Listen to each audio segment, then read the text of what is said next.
خبر شامل کرتے ہیں کراچی سے، جہاں پر مہنگائی کے خلاف مسلم لیگ نون یوتھ ونگ کا اجلاس ہوا۔ اس بارے میں ہمیں تفصیلات سے آگاہ کر رہے ہیں ہمارے کراچی کے نمائندہ افتخار احمد ایوان۔ جی افتخار احمد ایوان، بتائیے گا کیا تفصیلات ہیں آپ کے پاس؟ اس وقت ہم موجود ہیں ضلع ملیر کے علاقے شالطیف ٹاؤن میں۔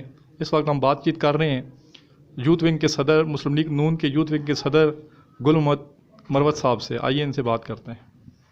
اعوذ باللہ من الشیطان الرجیم، بسم اللہ الرحمن الرحیم۔ میں جناب محمد گل مروت یوتھ ونگ ضلع ملیر کا صدر ہوں، اور آج ہم اکٹھے ہو گئے تھے کیونکہ یہ ملک کے اندر جو حالات بنا ہوا ہے، اور ملک کے اندر ایک افراتفری پھیلی ہوئی مہنگائی کی، کیونکہ ملک میں جس حد سے مہنگائی بڑھتی جا رہی ہے، غریب بندے کا جینا حرام ہو چکا ہے۔ جہاں مطلب ہے گھی کا ایک 200 روپے 150 روپے کلو تھا، آج وہ 200-250 روپے ہے۔ پٹرول کی قیمتیں آسمان سے باتیں کر رہی ہے۔ اسی طرح اس حکومت کی ناقص پالیسیوں کی وجہ سے ہمارا ٹرانسپورٹ کا بیڑا بھی غرق ہو چکا ہے۔ تمام کاروباری طبقے کے لوگ حیران و پریشان ہیں، اور یہ جو حالات بنے ہوئے ہیں، ہمیں تو یہ لگ رہا ہے کہ لوگ خودکشیوں پہ مجبور ہو جائیں گے، اور یہ حکومت بالکل ناکام ہو چکی ہے۔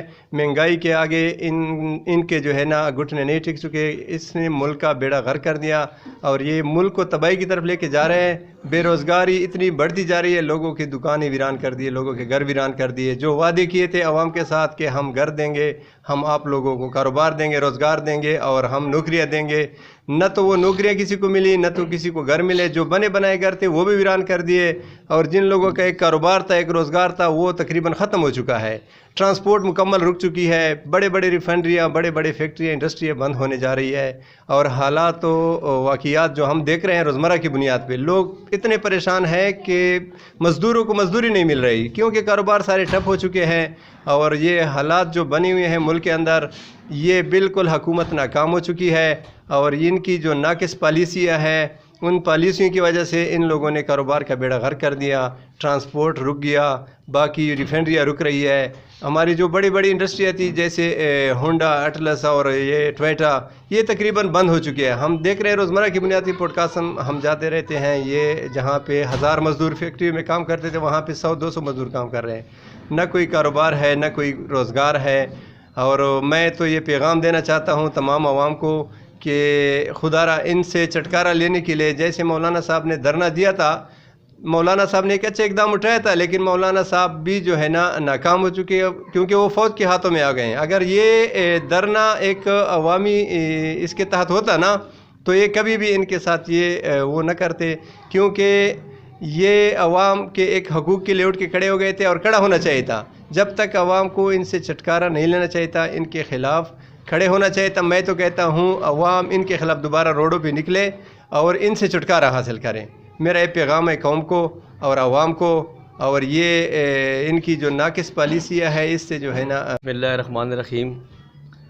جیسے کہ آپ سب کو معلوم ہے کہ آج ہمارے ملک میں لا قانونیت ہے، کوئی قانون کی پاسداری کرنے والا نہیں ہے۔ آج جو خصوصی عدالت نے فیصلہ دیا ہے ایک آمر کے خلاف، وہی پی ٹی آئی کی گورنمنٹ جو اس سے پہلے نائب وزیر اعظم کہتا تھا کہ مشرف کے خلاف آرٹیکل 6 لگنا چاہیے، آج وہی اس کی حمایت میں کھڑا ہو گیا ہے، اور آج پورے ملک میں وہی مشرف کی ٹیم جو ہے دوبارہ مسلط کر دی گئی ہے۔ ان کو وہ وقت بھول گیا ہے جب اسلام آباد میں لال مسجد میں حملہ ہوا، جب وانا پہ ہمارے بچے جو مدرسوں میں پڑھتے تھے ان پر حملے ہوتے تھے، اس ملک میں ڈرون حملے ہوتے تھے، اس ملک میں اکبر خان بگٹی کو قتل کیا گیا، اس ملک میں